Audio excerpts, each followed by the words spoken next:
नमस्कार, मैं क्रांति संभव आपके साथ न्यूज पॉइंट में आज जिसमें आज का पॉइंट है विकास बनाम जाति। अब राजनीति में अगर कोई एकता देखनी हो तो फिर जाति और रिजर्वेशन का मुद्दा छेड़िए और सभी पार्टियों का सुर एक जैसा मिलता सुनाई देता है। एक बार आंख मूंद कर अगर बयान सुने तो पता नहीं चलेगा कि बाइट देने वाला वक्ता दरअसल किस पार्टी का है। अब इस एकसुरता के पीछे वजह क्या है हम सब जानते हैं और उसी वोट बैंक का महात्मा है जिसने बिहार विधानसभा चुनाव प्रचार को फिर से रंगारंग कर दिया है। लेकिन दोहरापन ऐसा है कि सभी एक दूसरे को जातिवादी कहने से नहीं चूकते। लालू यादव ने इन चुनावों को अगड़ा बनाम पिछड़ा लड़ाई बता डाला और उस पर एफआईआर भी दर्ज हुआ। वहीं नीतीश कुमार ने मोहन भागवत के इंटरव्यू के ऊपर बीजेपी को तपाक से घेरा कि क्या बीजेपी रिजर्वेशन हटाना चाहती है क्या। वहीं एनडीए के घटक दलों को देखिए तो पता चलेगा कि हर तरह के वोट बैंक को निशाने पर रखते हुए पूरा गठन हुआ है। और वहीं सभी पार्टियों के टिकटों की लिस्ट देखें तो बिहार की डेमोग्राफी साफ हो जाती है जब आप उम्मीदवारों की जातियों को देखें तो आज के न्यूज पॉइंट में चर्चा बिहार के चुनावी राजनीति के उसी पहलू के ऊपर और सवाल यह कि क्या इस बार भी विकास पर नहीं बल्कि जातियों पर चुनाव लड़ा जाएगा बिहार में, जिस पर चर्चा करने के लिए हमारे साथ खास मेहमान है। लेकिन पहले आज सुनते हैं कि क्या कुछ कहा अमित शाह ने जब वो बिहार में अपने कार्यकर्ताओं को संबोधित कर रहे थे। और हाल फिलहाल में जो विवाद हुआ है रिजर्वेशन के मुद्दे को लेकर, जिस तरह से जेडीयू या कहें महागठबंधन ने सवाल या घेरे में लिया है बीजेपी को, उस पर वो सब क्या कुछ कहा उन्होंने, आइए सबसे पहले वही देखते हैं। अपने कार्यकर्ताओं के बीच अमित शाह ने लालू प्रसाद और नीतीश कुमार पर जमकर निशाना साधा। उन्होंने आरोप लगाया कि लालू प्रसाद सफेद झूठ बोल रहे हैं और आरक्षण को लेकर लोगों को गुमराह कर रहे हैं। लालू जी अभी नया गप लेकर आए कि भारतीय जनता पार्टी आई तो आरक्षण को हटा दी। मित्रों, लालू की बात में नहीं आई। मीडिया भी है, मीडिया के माध्यम से मैं बिहार की जनता को कहना चाहता हूं कि लालू जी सफेद झूठ बोल रहे हैं। भारतीय जनता पार्टी आरक्षण की समर्थक है और आरक्षण में कोई प्रकार का बदलाव भारतीय जनता पार्टी नहीं चाहती। दरअसल आरक्षण के मुद्दे पर लालू प्रसाद हमलावर मुद्रा में हैं। लालू ने ट्वीट कर कहा है कि अमित शाह बताएं कि जातिगत जनगणना की रिपोर्ट कब जारी करेंगे और SC/ST पिछड़ों की संख्या अनुसार आरक्षण की हमारी मांग का समर्थन करते हैं या नहीं। चुनाव प्रचार में भी हर जगह वो आरक्षण का मुद्दा उठा रहे हैं और बीजेपी पर खुलकर हमले कर रहे हैं। अरे क्या होता नहीं होता, क्या होता नहीं होता, इस सब हम नहीं निपटते हैं। हम भारतीय जनता पार्टी RSS, जो भारतीय जनता पार्टी RSS दलित पिछड़ों का आरक्षण जो खाना चाहता है, सूली पर चढ़ जाएंगे, लेकिन उनका सफल नहीं होने देंगे सपना, और लड़ाई हमारा जंग और जिहाद जारी रहेगा। गुजरात फर्जी एनकाउंटर के लिए और अमित शाह फर्जी एनकाउंटर के एक्सपर्ट के रूप में जाने जाते हैं।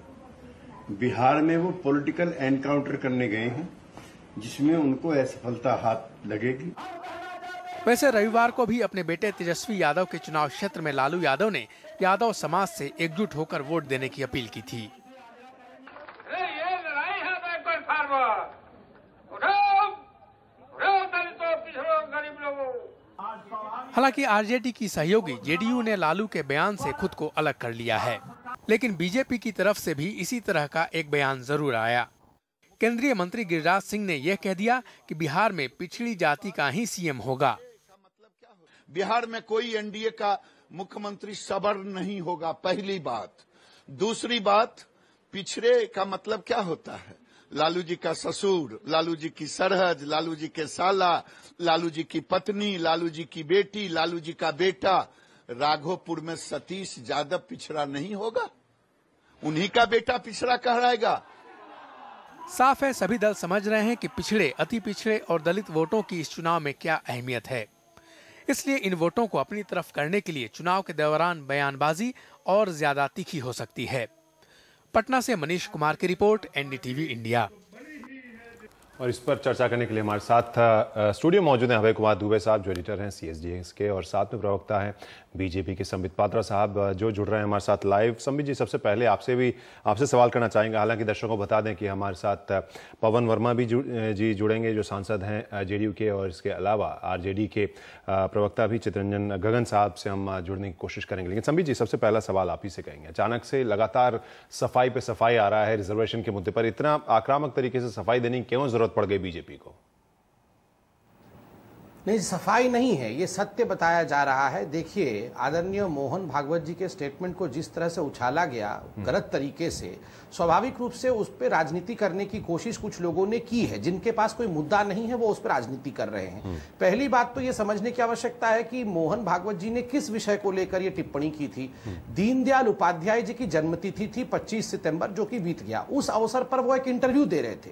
उन्होंने कहा कि जो इंटीग्रेटेड ह्यूमैनिज्म, एकात्म मानववाद का कंसेप्ट है दीनदयाल उपाध्याय जी का, उसमें अंत्योदय एक प्रबल विषय है। अंत्योदय का अर्थ होता है पंक्ति के अंतिम छोर पे खड़े व्यक्ति को कैसे आगे लाके खड़ा किया जाए।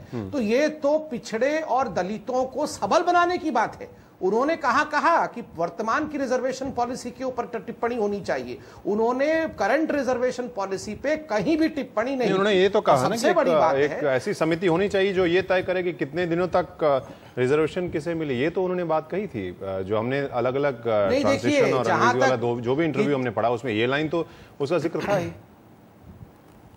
नहीं। उन्होंने कमेटी की बात जरूर कही, मगर कितने दिन तक मिलना चाहिए। आप अगर मोहन भागवत जी का प्रीवियस इंटरव्यू देखेंगे, जो कि कुछ महीने पहले दिया गया था, उसमें उन्होंने कहा कि दलितों को 1000 वर्ष तक जिस प्रकार का प्रताड़ना सहना पड़ा है, उसके लिए अगर 100 वर्षों तक भी, एक तरह से इंडेफिनाइट पीरियड तक भी उनको रिजर्वेशन दिया जाए तो ये कम है। इसलिए किसी प्रकार से उसमें बदलाव की बात उन्होंने कभी नहीं की है। और हमारे अध्यक्ष अमित शाह जी ने बड़े स्पष्ट शब्दों में पहले भी और अभी जो आपने बाइट दिखाया, उन्होंने कहा कि किसी प्रकार से रिजर्वेशन पॉलिसी पे भारतीय जनता पार्टी वर्तमान पॉलिसी से कोई भिन्न मत नहीं रखती है। और हम रिजर्वेशन पॉलिसी के समर्थक थे, समर्थक हैं और समर्थक रहेंगे। तो बिहार की राजनीति, जहां पर जाति की अहमियत हमेशा से ही इतनी ज्यादा रही है, वहां पर मोहन भागवत के इस बयान से आपकी पार्टी मुश्किल में पड़ गई है, ये मानते हैं आप? नहीं, किसी प्रकार से पार्टी मुश्किल में नहीं पड़ी है। जो पार्टियां मुश्किल में पड़ी हुई थी, वो पार्टियां सोच रही है कि किसी प्रकार से तिनके को पकड़कर गंगा पार किया जाए, मगर उनको बताया जाए कि इस प्रकार से वो गंगा पार नहीं कर सकते हैं। गंगा पवित्र है, अर्थात बिहार की जनता इंटेलिजेंट है। बिहार की जनता समझती है कि किन विषयों पर ध्यान देना चाहिए। और बहुत अरसे बाद 35 वर्ष, देखिए कांग्रेस, JDU और RJD का अगर पूरा कार्यकाल मिला दिया जाए तो 35 वर्ष अर्थात 420 महीने का इनका कार्यकाल रहा है। 420 महीने में बिहार को क्या दिया और अब बिहार को क्या मिलने वाला है, इसमें बिहार की जनता किसी प्रकार का कौतूहल नहीं करने वाली है। बिहार की जनता विकास चाहती है। बिहार की जनता कमाई, दवाई, पढ़ाई, इन तीनों चीजों के लिए 35 वर्ष से बाहर जाती आ रही है। लेकिन ऐसे में सर, अगर आप इतने इत्मीनान थे अपने एजेंडा को लेकर कि विकास के मुद्दे पर ही आप लड़ेंगे और नरेंद्र मोदी के अपील को वहां पर बिहार में आपको उससे फायदा मिलेगा, फिर गिरिराज सिंह को यह बयान देने की क्या जरूरत थी कि सवर्ण मुख्यमंत्री नहीं होगा? हम कौन मुख्यमंत्री होगा ऐसा उम्मीदवार तो नहीं रखेंगे नीतीश कुमार के सामने, लेकिन ये आपको बता दें कि सवर्ण मुख्यमंत्री नहीं होगा। इसका मतलब तो आप यही कह रहे हैं? देखिए, पहले तो इसमें पार्टी का जो पक्ष है वो आपको मैं साफ कर दूं, उसके बाद में गिरिराज जी के बयान पे भी आऊंगा। भारतीय जनता पार्टी एक स्ट्रक्चर्ड पॉलिटिकल पार्टी है, अर्थात काम करने का यहाँ एक तरीका है। स्वाभाविक रूप से कौन मुख्यमंत्री बनेगा इसका निर्णय उचित समय पर हमारी जो पार्लियामेंट्री बोर्ड है वही लेगी, इसलिए उसका इंतजार करना पड़ेगा। हाँ, इतना तो मैं जरूर कह सकता हूं कि मुख्यमंत्री भी हमारा होगा और आपको और अभय जी को मिठाई भी खिलाएंगे। जो प्रवक्ता बाकी भी आ रहे हैं उनको भी हम मिठाई खिलाएंगे दिवाली में, वो निश्चिंत रहिए। जहां तक गिरिराज जी का सवाल है, देखिए गिरिराज जी ने भी कोई बुरी बात नहीं कही। उन्होंने पिछड़े जातियों के विषय में एक अपने मत को रखा है, इसमें क्या बुराई है। उन्होंने तो नहीं कहा कि सड़क पे लड़ाई होनी चाहिए। लालू प्रसाद यादव जी ने कहा अरे हो लड़ाई करो सड़क पे जाके, ये अगड़ा और पिछड़ा का लड़ाई है, तो तबला अगड़े बजेगा पिछड़े दिन उनका तक, दिन तक। उनके ये हमने रणनीति ऐसा थोड़ी वैसी कहा। ही रहती है। यहाँ पर आप अगर ये कह रहे हैं कि आप विकास के मुद्दे पर लड़ रहे हैं या फिर कुशासन के मुद्दे पर लड़ रहे हैं, जो नीतीश कुमार का कुशासन रहा, तो ऐसे में जब आप ये गारंटी देने लगते हैं कि आप सवर्ण मुख्यमंत्री नहीं बनेगा, कोई ना कोई पिछड़ा ही बनेगा, ऐसे में तो आप यही उसी वोट बैंक को एड्रेस कर रहे हैं ना।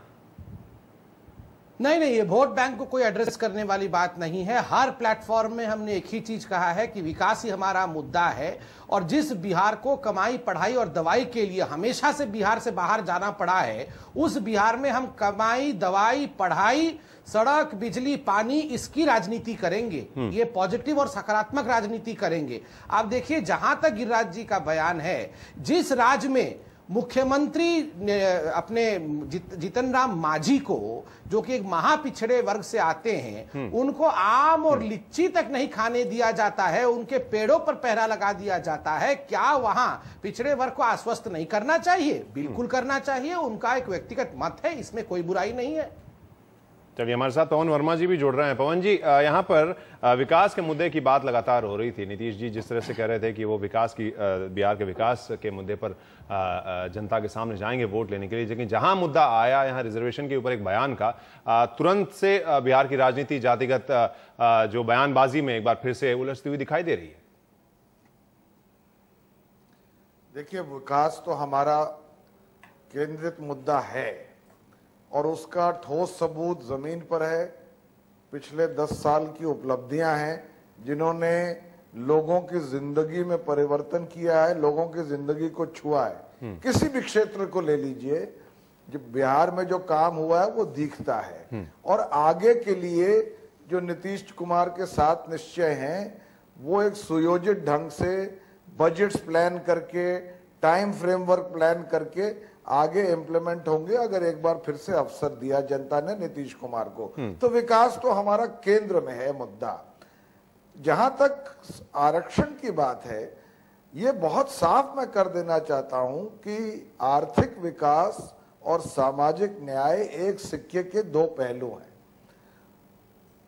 और आरक्षण एक जरिया है जिसका संविधान में प्रावधान है, जिससे पिछड़े, अति पिछड़े, दलित, महादलित, उनको एफर्मेटिव एक्शन के जरिए उनको देश की मुख्य धारा में लाने की कोशिश जारी रहेगी। हमारे जो कॉन्स्टिट्यूशनल के फाउंडिंग फादर्स थे, उन्होंने इसका प्रावधान रखा था।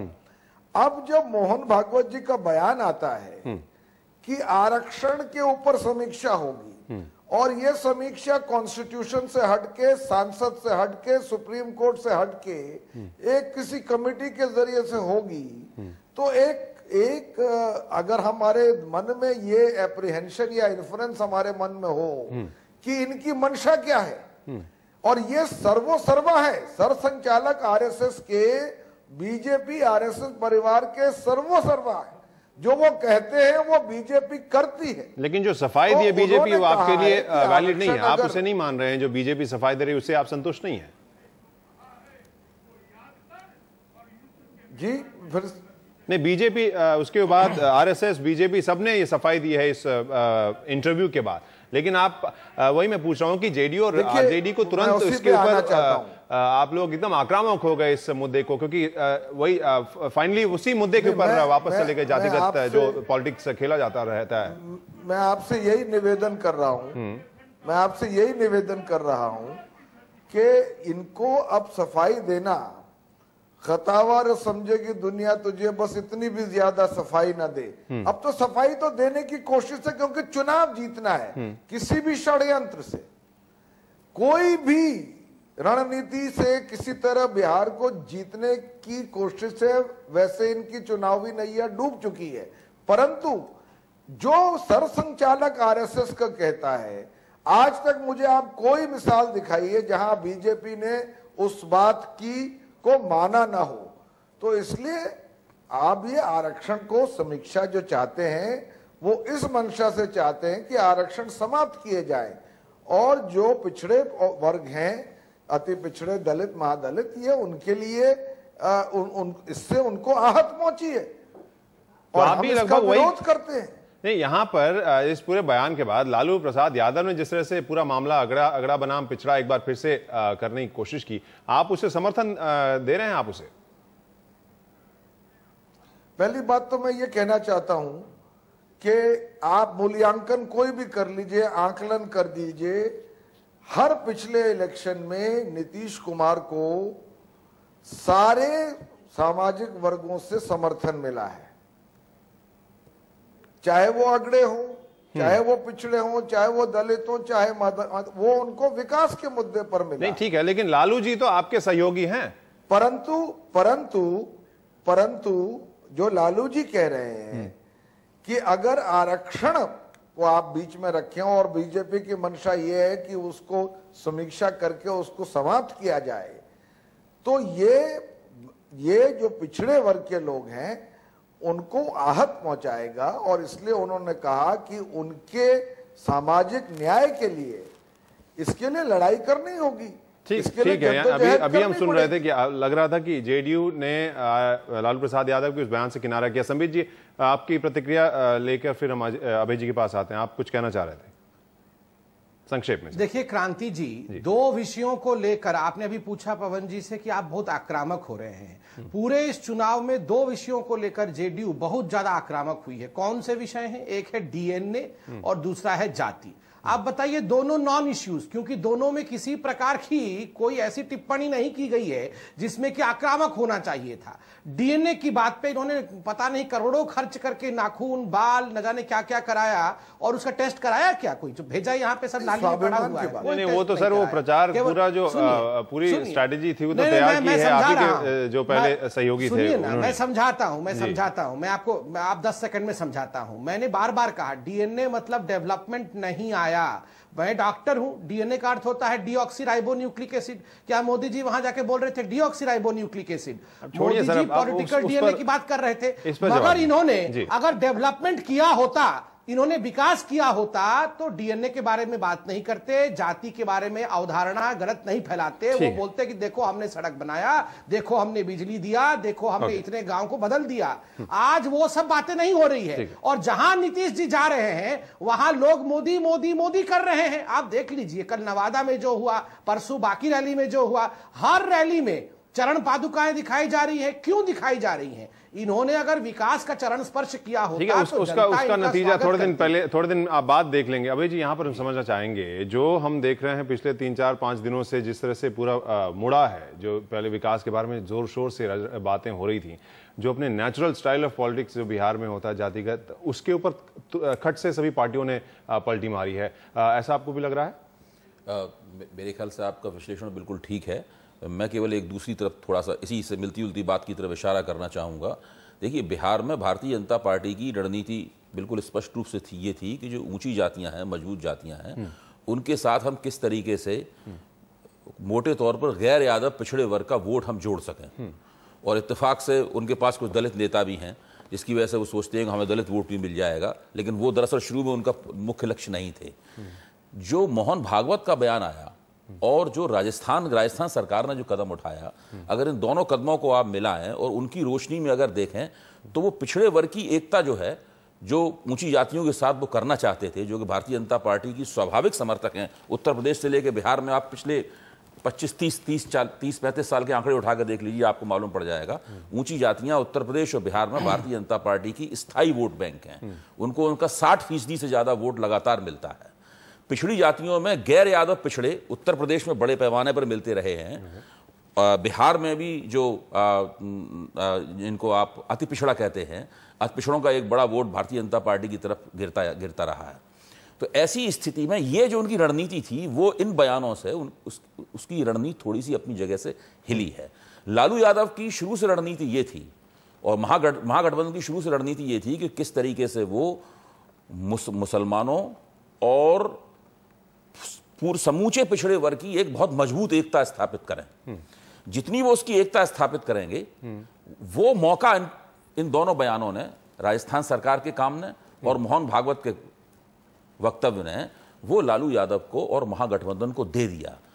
इसलिए बिहार की जो पहले विकास की बातें हो रही थी, वो लगातार इसके ऊपर आ गई। भारतीय जनता पार्टी को लगा कि उसकी रणनीति में थोड़ी सी गड़बड़ी पैदा हुई है उसको वो ठीक से लागू नहीं कर पाएंगे अगर वो लगातार इस बात का खंडन नहीं करते, और उन लोगों को लगा कि अगर वो उस पर आक्रामक हो जाएंगे तो शायद वो अपने इरादे में बहुत कामयाब हो जाएंगे। एक पॉइंट फिर आप जब छेड़ रहे हैं उस मुद्दे को, ये जरूर समझना चाहेंगे कि बिहार चुनाव यहाँ सर पे है और ऐसे में मोहन भागवत का ये बयान आता है, उसको आप किस तरीके से देखते हैं? क्योंकि सबको पता है कि ऐसे बयान से नुकसान पहुंचेगा। जहां तक उनका वक्तव्य है तो वक्तव्य का विश्लेषण तो किया जा सकता है, वो वक्तव्य कोई आरक्षण विरोधी वक्तव्य नहीं है उनका, लेकिन ऐसे नाजुक समय पर उन्होंने वो वक्तव्य दिया जो उन्हें नहीं देना चाहिए था। इसीलिए भारतीय जनता पार्टी ने तुरंत उस वक्तव्य से अपने आप को अलग किया, जबकि सरसंघ चालक के वक्तव्य से आमतौर पर भारतीय जनता पार्टी ऐसा नहीं करती है। मुझे तो लगता है कि जो गुजरात में हो रहा है, जो हार्दिक पटेल के नेतृत्व में हो रहा है, जो पटेलों ने सवाल उठाया है वहां पर, वो बहुत बड़ा आंदोलन है जिससे गुजरात सरकार की पटेलों में जो लोकप्रियता और उनका जनाधार था वो भी सांसद में पड़ा हुआ है। मुझे लगता है उनका वो वक्तव्य था उस परिस्थिति से ज्यादा प्रभावित था। लेकिन अभी बिहार में चुनाव हो रहे हैं और मुझे लगता है राजस्थान सरकार को भी वो कदम नहीं उठाना चाहिए था, राजस्थान सरकार ने वहां पर उठाया। इन दोनों चीजों से भारतीय जनता पार्टी का जो आरक्षण पर स्टैंड है वो आरक्षण पर स्टैंड थोड़ा सांसद में पड़ जाता है और उसको अपने आप को अपना बचाव करने के लिए बहुत सी बातें कहनी पड़ती हैं और कभी कभी लगता है कि अनावश्यक रूप से भी आरक्षण का बचाव वो कर रहे हैं, आरक्षण पर अपनी नीति का। वो तो उनके घोषणा पत्र में लिखा हुआ है कि वो आरक्षण के समर्थक हैं, लेकिन इसके बावजूद आरक्षण पे उनके रवैये को लेकर हमेशा सवालिया निशान लगता रहता है और इन दोनों कामों ने वो सवालिया निशान थोड़ा नाजुक वक्त में लगा दिया है।